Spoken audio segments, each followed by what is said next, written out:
আসেন গাধা দিবসে কিছু গাধাকে নিয়ে কথা বলি, যারা সারাদিন সংসারে গাধার মতো পরিশ্রম করে কিন্তু কোনো মূল্য পায় না।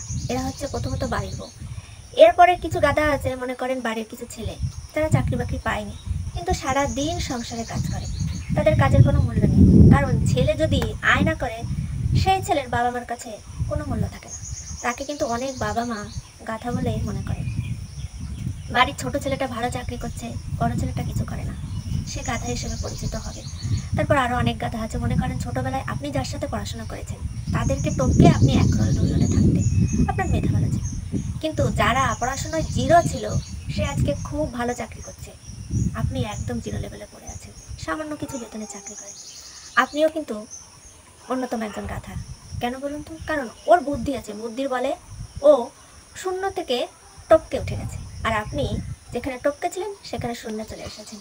তবে আমি মনে করি আমরা কেউই গাধা নই, যে যার যতটুকু পারি ততটুকু দিয়ে পরিশ্রম করে সব জায়গায় পৌঁছানোর চেষ্টা করে থাকি। কিন্তু আমাদের ভাগ্যে যতটুকু আছে